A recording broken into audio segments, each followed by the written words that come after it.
Last week we have meditated from book of Ephesians chapter 1 to 14 about the spiritual blessings what God has blessed us in heavenly places.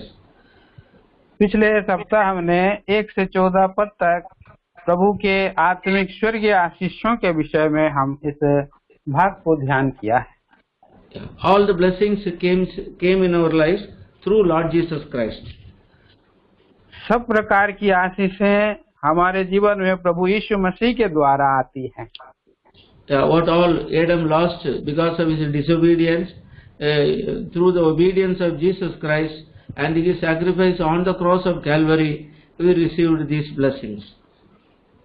तो हम देखते हैं कि जो कुछ हमने आदम के कारण खो दिया था, अनाज्ञाकारिता के कारण, प्रभु यीशु मसीह के आज्ञाकारिता के कारण जो कलवरी के क्रूस के ऊपर बलिदान होकर के किया है, उसके द्वारा हम सब प्रकार के आशीष पाते हैं।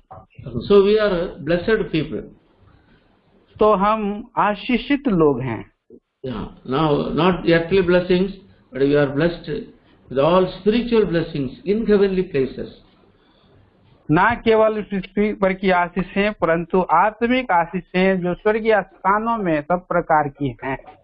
This earthly blessing will vanish away any time, but these spiritual blessings will remain and multiply when we obey to the word of God. ये पृथ्वी और जो भौतिक आशीषें, पृथ्वी पर की आशीषें, वो सब कुछ समय के लिए है, परंतु आत्मिक आशीषें बढ़ते जाने वाली और स्वर्गीय स्थानों में होने वाली भरपूरी की आशीषें हैं। So these spiritual blessings to be enjoyed by believers day by day in their lives. तो इन आत्मिक आशीषों को हम आत्मिक जीवन में, हमारे जीवन में रोज प्रतिरोज आनंदित पाए जाते हैं। Yeah, we must rejoice every day in the Lord. हम प्रभु में और हर एक दिन आनंदित होते हैं। Because we are rich in Christ Jesus.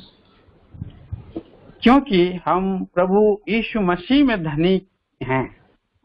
So today our study is about the prayer of Apostle Paul for the church. आज हम ये पौलुस प्रेरित के बारे में और उसकी प्रार्थना के बारे में देखते हैं। No, one prayer, chapter 15, verses 15 to 23, he mentions a prayer. और 15 से 23 पद तक प्रार्थना में इस बात को रखता है। Verse 15 he says, "Wherefore I also after heard of your faith in the Lord Jesus and the love unto all saints."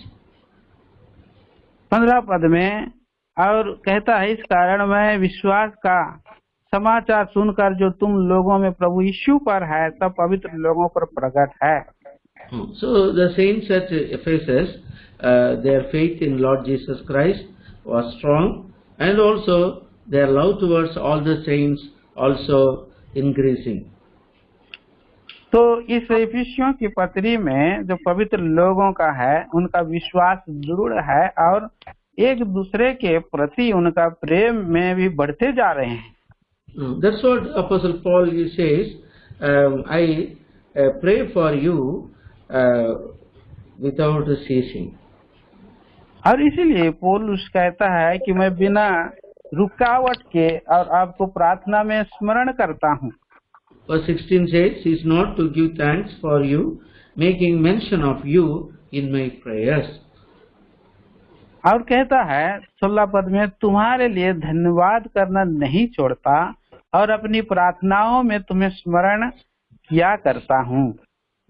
So making mention of everyone in his prayers. उसने वो जो है अपने नाम लेकर के हरेक को अपने प्रार्थना में स्मरण करता है। Yeah, when we also pray for others, we must make mention of their names. हम भी जब हम दूसरे को प्रार्थना में याद करते हैं, एक दूसरे का नाम लेकर प्रार्थना करते हैं। In our personal prayer life, we must have a list of people whom we are praying for. और हम जब व्यक्तिगत में प्रार्थना करते हैं तो एक लंबी सूची लेकर प्रत्येक का नाम लेकर प्रार्थना करते हैं। We must write their names, their need, then we make supplications unto the Lord.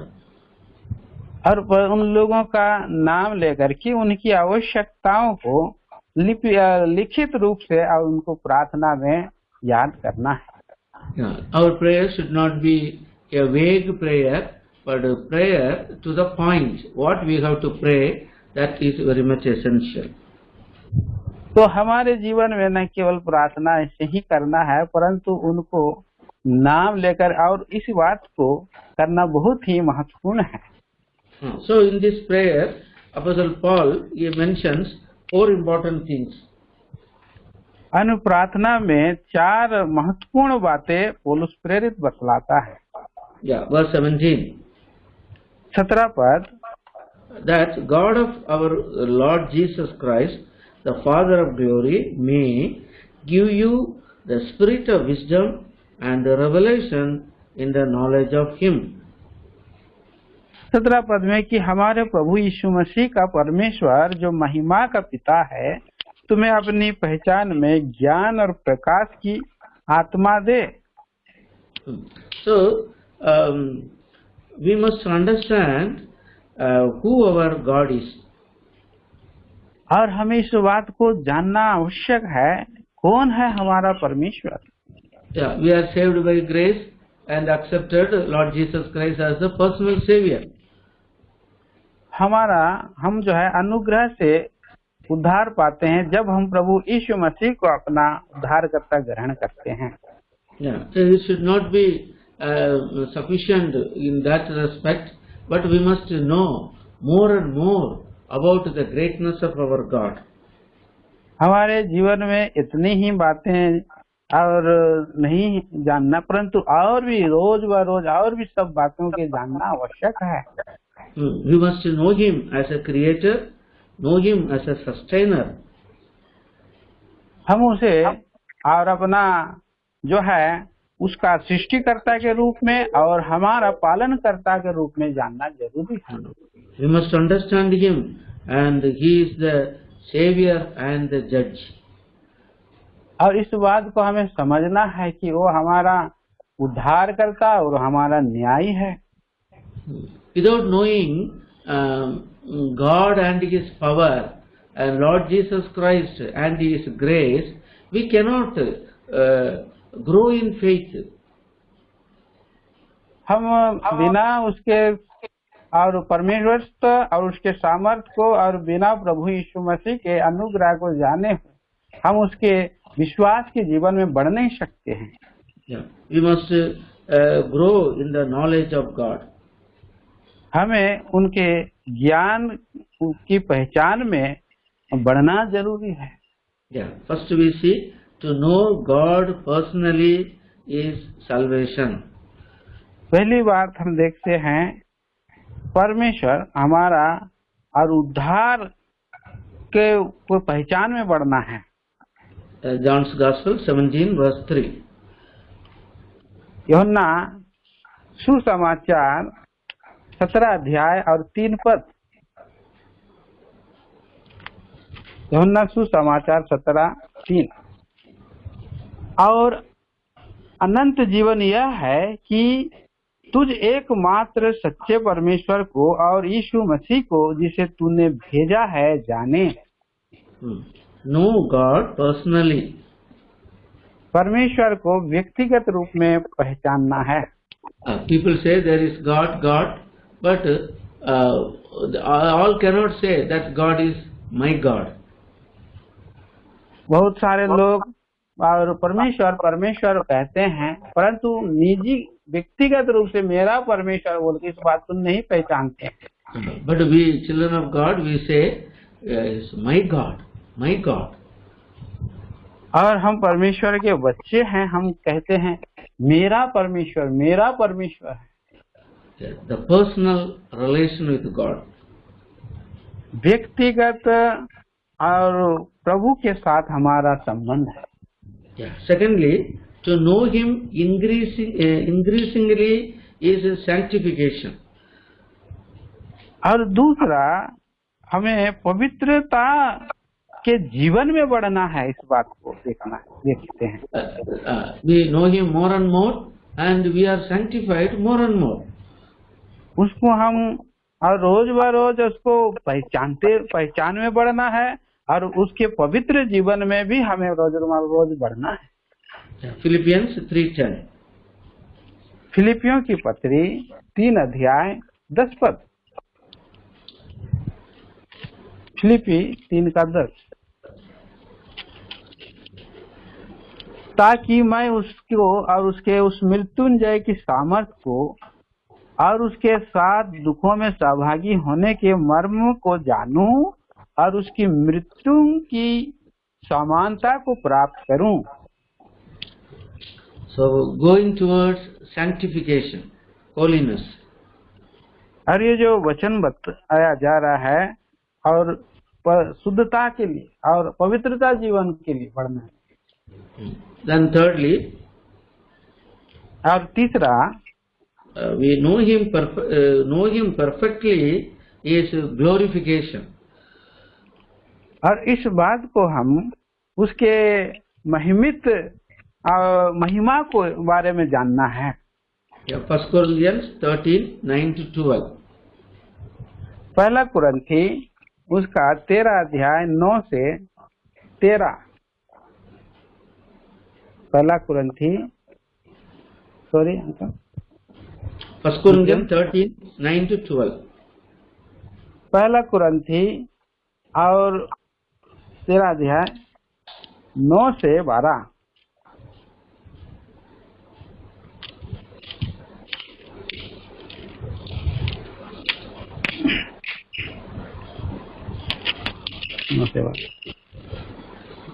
क्योंकि हमारा ज्ञान अधूरा है और हमारी भविष्यवाणी अधूरी है, परंतु जब सर्व सिद्ध आएगा तो अधूरा मिट जाएगा। जब मैं बालक था तो मैं बालकों के समान बोलता था और बालकों सा मन था, बालकों की सी समझ थी, परंतु जब सियाना हो गया तो बालकों की बातें छोड़ दी। अभी हमें दर्पण में धुंधला सा दिखाई देता है, परंतु उस समय आमने सामने देखेंगे। इस समय मेरा ज्ञान अधूरा है, परंतु उस समय ऐसी पूरी रीति से पहचानूंगा जैसा मैं पहचाना गया हूँ। Growing towards perfection, glory to glory. सिद्धता की ओर बढ़ते जाना, महिमा से महिमा, सिद्धता की ओर बढ़ना। So here we find first one is for salvation, second one for sanctification, third one for glorification. यहाँ तीनों बात देखते हैं। पहला उद्धार, दूसरा पवित्रता, तीसरा महिमा की सिद्धता की ओर बढ़ने के लिए। So when we know our God more and more, we are going towards perfection. जब हम परमेश्वर को पहचानते हैं अधिक से अधिक, तो हम उसकी सिद्धता की ओर अधिक से अधिक बढ़ते जाते हैं। So we have to pray, Lord, give me wisdom to know Thee more and more. और प्रभु से हमें इस रीति से प्रार्थना करना है, प्रभु मुझे समझ दे, मैं कि आपको रोज और अधिक से अधिक मैं पहचान सकूं। Many times our prayers are, Lord, bless me, meet this need, that need. Like that we pray, but we have to pray for our spiritual need. तो बहुत बार हम प्रार्थना करते हैं, व्यक्ति हमारे आवश्यकताओं के लिए, प्रभु ये जरूरत है, ये आवश्यकता, ये बातें हैं, परंतु इस बात के लिए भी हमें प्रार्थना करना, प्रभु मैं आपको और अधिक से अधिक पहचान सकूं, इस रीति से प्रार्थना करना। Second one, दूसरी विषय बात, verse 18. उसके 18 पद में, The eyes of your understanding being enlightened, that ye may know what is the hope of His calling. और तुम्हारी मन की आंखें ज्योतिर्मय हो कि तुम जान लो कि उसकी बुलाहट की आशा क्या है।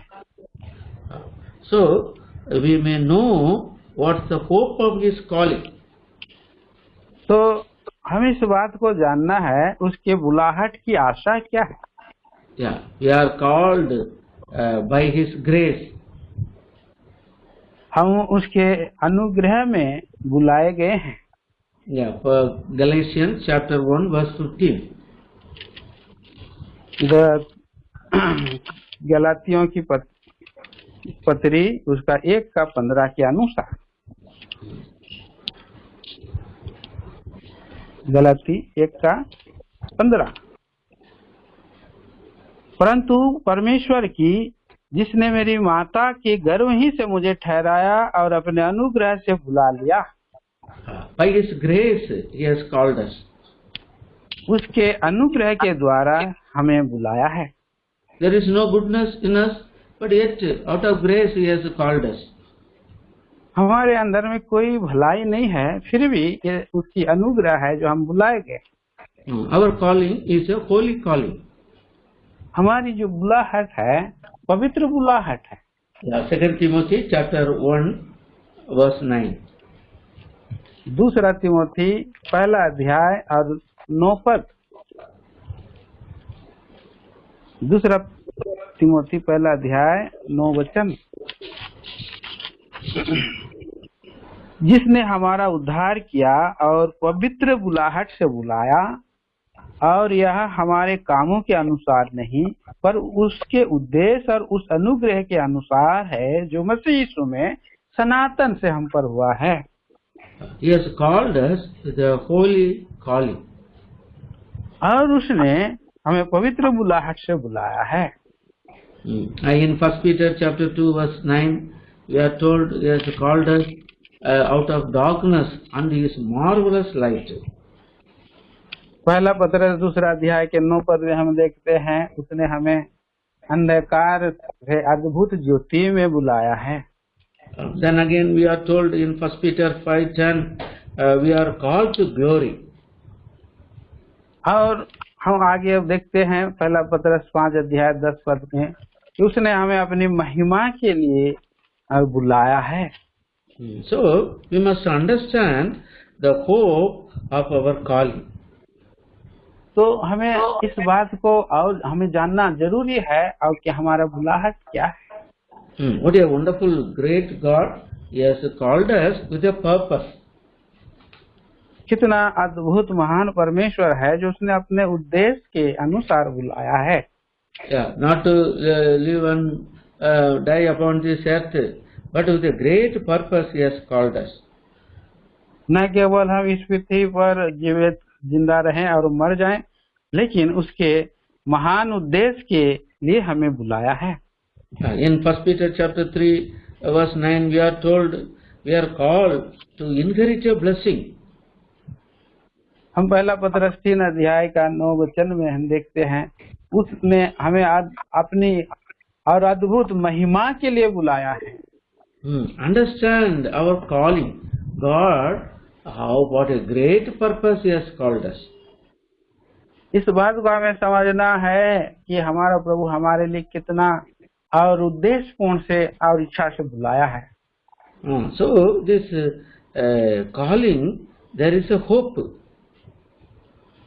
और ये जो बुलाहट एक आशा है। There is a living hope. और ये एक जीवित आशा है। Having this hope, you have to live upon this earth.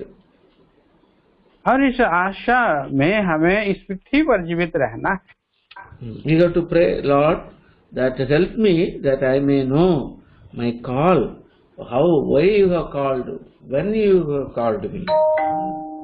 इस बात के लिए हमें प्रार्थना करना है, प्रभु आप जो बुलाया है हमें किस लिए, किस उद्देश्य से, इच्छा के अनुसार बुलाया है। Then our love towards the Lord will increase and we will live a life which is acceptable unto Him. और तभी हमारा जीवन एक दूसरे के लिए अल्लाह प्रेम और ग्रहण योग्य हो सके और इस पृथ्वी पर हम बिता सके। So are we praying like this? और इस रीति से हमें क्या प्रार्थना करें? Paul is praying, Lord, these Ephesian saints must grow, might know the calling of God. प्रभु इन इफिसियों की पत्री के अनुसार जो बुलाए और उसके महान और महिमित बुलाहट के लिए ऐसा हम जी सकें। Then again we see the third thing is we might know God's riches. और तीसरा बात, हम इस बात को जानना है परमेश्वर की और भरपूरी परिपूर्णता को। Verse 18, last portion, and what the riches of the glory of his inheritance in the saints. पहला और अध्याय 18 पद के आखिरी चरण में लिखा है, पवित्र लोगों में उसकी मीरास की महिमा का धन कैसा है। Here inheritance means that inheritance in Christ, but his inheritance is in us. जो ये महिमा है, जो महिमा मसीह का है, वो महिमा हमारा अंदर में है। So great inheritance God has planned for us. और ये मीरास जो है हमारे अंदर में है और महान है। We must know the riches of God's God, what a great riches He has in heaven for us. और इस बात को हमें जानना है, हमारे लिए स्वर्ग में परमेश्वर ने कैसा महिमा का धन को हमारे लिए रखा है। Many times we don't understand this God's riches. हम बहुत बार इस बात को, परमेश्वर की महिमा को नहीं जानते, नहीं समझते हैं। See in the riches of His glory. और हम यहाँ पर महिमा के धन को देखते हैं। See, we read in the glorification of Jesus Christ, 2 Thessalonians 1:10. दूसरा थिस्सलुनीके के 1 अध्याय के 10 में प्रभु यीशु मसीह का महिमा को हम देखते हैं। Christ will be glorified in us. प्रभु यीशु मसीह हमारे द्वारा जो हमारे लिए महिमित हुआ है।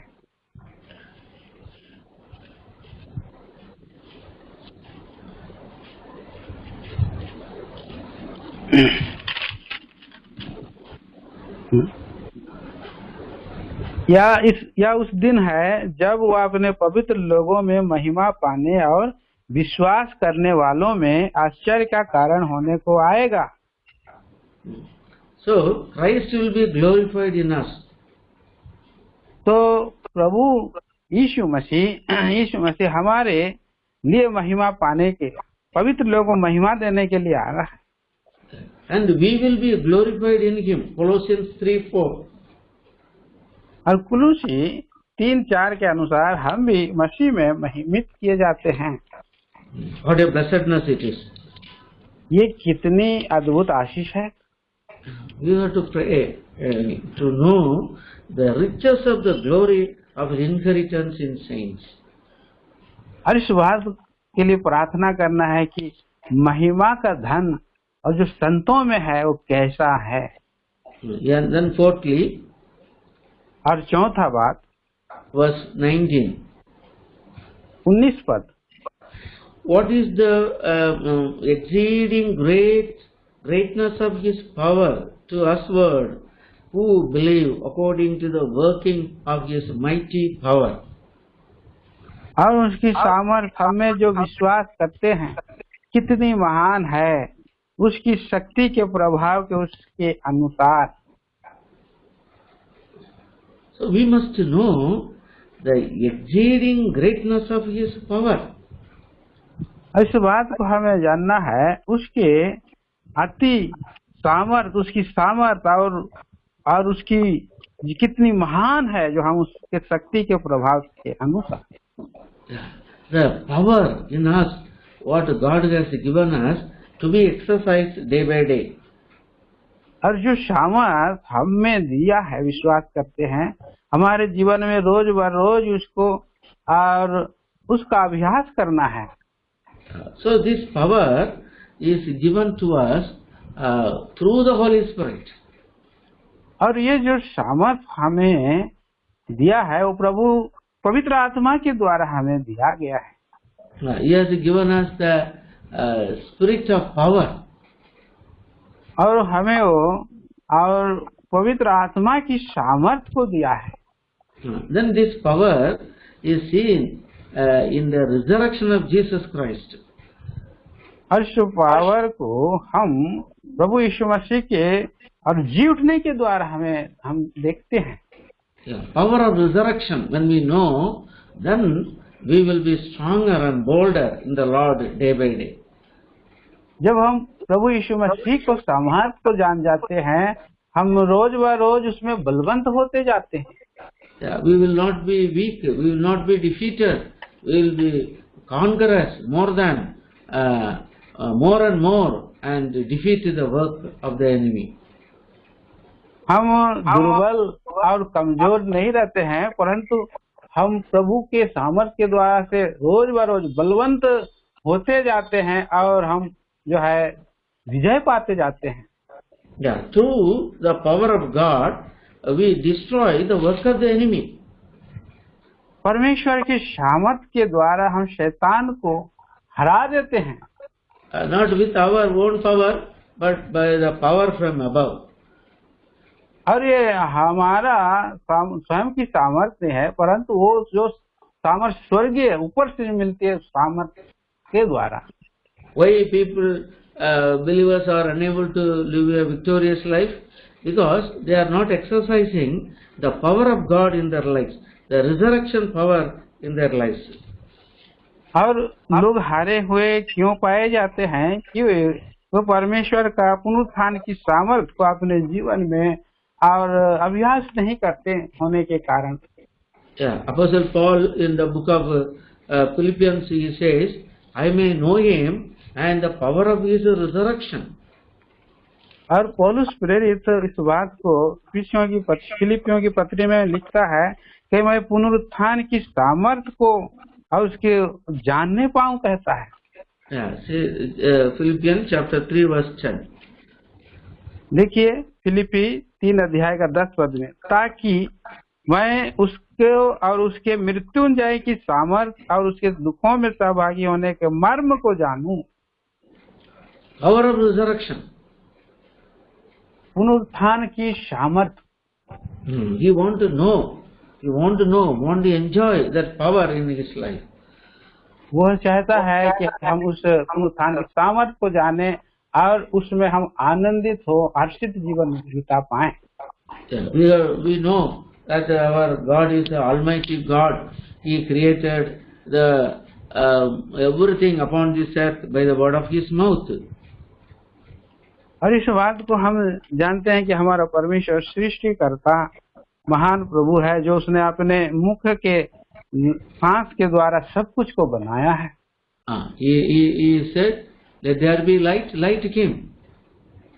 और उसने कहा उजियाला हो, और उजियाला हो गया है। Through the spoken words, all things came. और उसके कहे हुए शब्द के द्वारा सब वस्तुएं आ गई है। That is the power of God. ये है परमेश्वर की सामर्थ्य।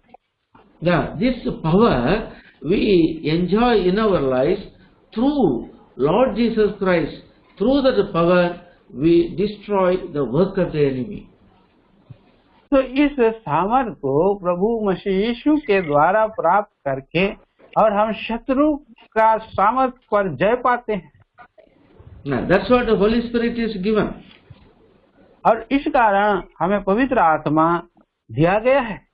The more we obey to Him and more we listen to Him, we understand that the power of God will work in our lives to conquer all the attacks of the enemy. हम उस वचन को सुनने के द्वारा और मानने के द्वारा शैतान के सारे शत्रुओं के द्वारा हम जो है विजय पाते हैं। That's what Apostle Paul says in Philippians chapter 4 verse 13. I can do all things through Christ which strengtheneth me. और इसलिए पौलुस प्रेरित फिलिपियों के पत्री 4 अध्याय के 13 पद में कहता है, जो मुझे सामर्थ्य देता है उसमें मैं सब कुछ कर सकता हूँ। So power of God. तो हम देखते हैं परमेश्वर का सामर्थ्य। Yeah. So we have to pray, Lord, I may know Thy power in my life. इस बात के लिए प्रार्थना करना है, प्रभु मेरे जीवन में इस सामर्थ्य को जानना चाहता हूँ, प्राप्त करना चाहता हूँ। So what a wonderful prayer it is. और ये कितना अद्भुत प्रार्थना है। Four things he mentioned in this prayer. और तीसरी बात उस प्रार्थना में इसको स्मरण करता है। First one, they might know God. पहला और परमेश्वर को पहचानना है। Secondly, they might know the God's calling. दूसरा, परमेश्वर का और बुलाहट को पहचानना है। Thirdly, to know, might know God's riches. और तीसरा, परमेश्वर के और धन को, महिमा के धन को पहचानना है। Then fourthly, might know God's power. और चौथा, परमेश्वर के सामर्थ्य को, शक्ति को पहचानना है।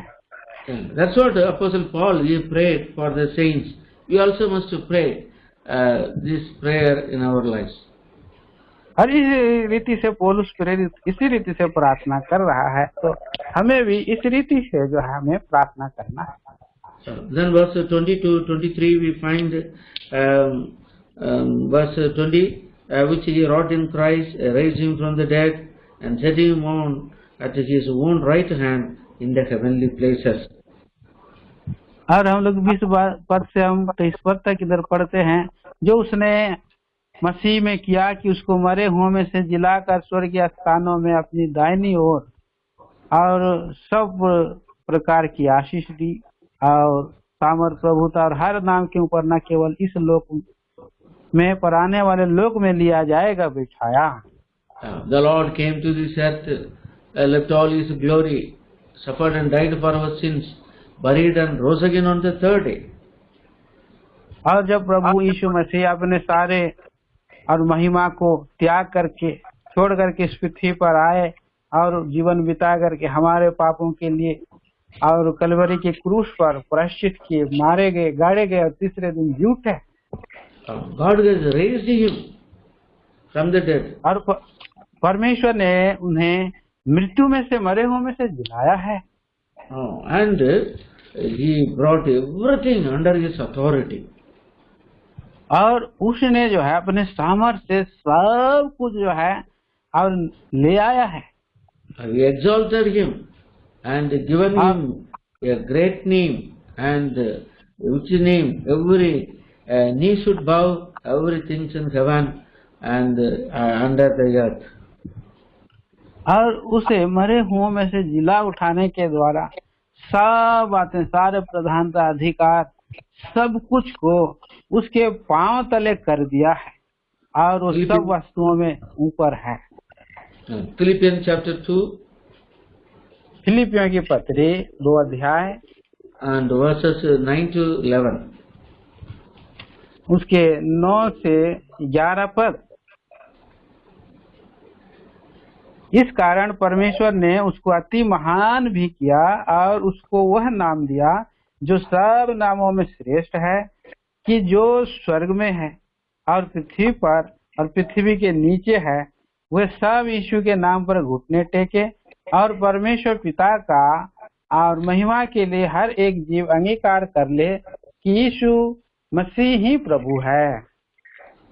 So Jesus is head over all things to the church. तो यहाँ इस बात को देखते हैं कि प्रभु शिरोमणि है कलीसिया में सब बातों के ऊपर।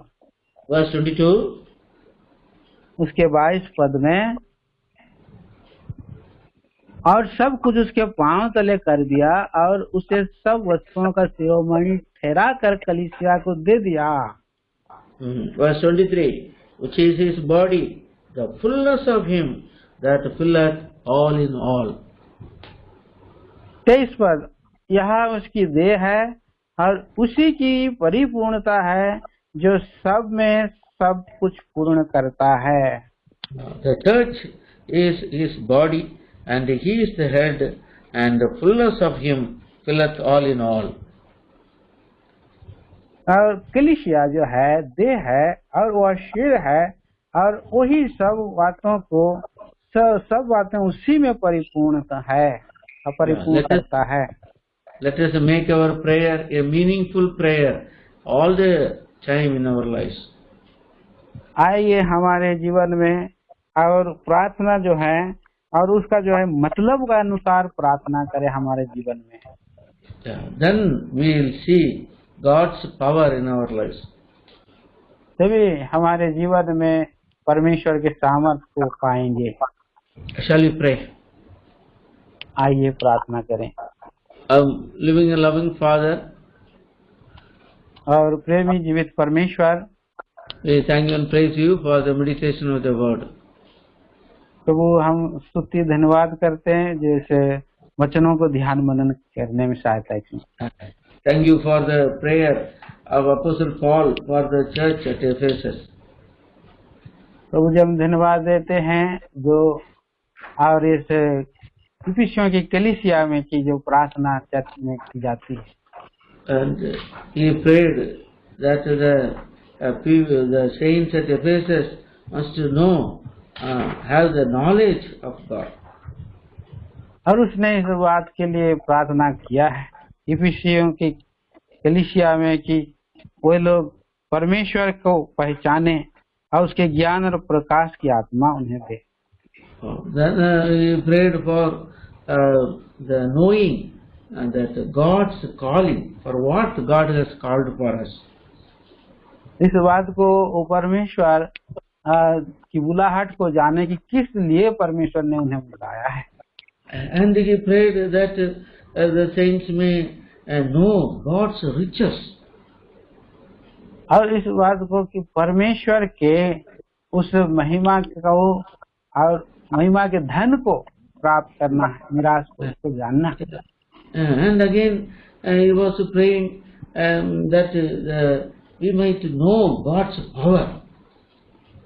और उसके बाद इस बात को जानना है कि परमेश्वर की सामर्थ्य या उसकी सामर्थ्य क्या है, इस बात को जानना। Lord, we thank you for this spiritual prayer and meaningful prayer that may be appropriated in our lives whenever we pray. तो अब हमें सिखा है कि किस तरह से ये और महत्वपूर्ण प्रार्थना जो है, इस प्रार्थना को जानने के द्वारा करने के द्वारा हमारे जीवन में बढ़ोतरी हो सके। Lord, forgive all our failures. Whenever we pray, we prayed for earthly things. We did not pray for these spiritual things.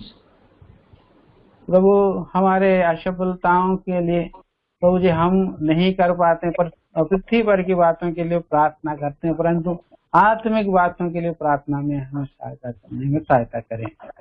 You said, open the mouth widely, I will fill it. प्रभु आपने कहा कि तू अपना मुंह को पसार, मैं उसे भर दूंगा। Lord, we pray for spiritual blessings. Lord, bless us still further, still more, still in our lives. प्रभु हम प्रार्थना करते हैं और आत्मिक आशीषों के लिए और भी आप जो है कि हमारे जीवन में भरते जाएं।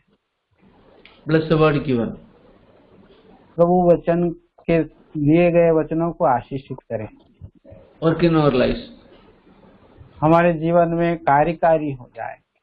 Prepare us for the coming. प्रभु आपके आगमन के लिए हमें तैयार करें। Pray with thanksgiving the precious and the matchless name of our Lord and Savior Jesus Christ. प्रभु यीशु मसीह के अद्भुत ऊंचे नाम में इस प्रार्थना को करते हैं। Amen. आमीन। Now the grace of Lord Jesus Christ, the love of the Father, the communion and the fellowship of the Holy Spirit be with us forever and ever. Amen. आमीन।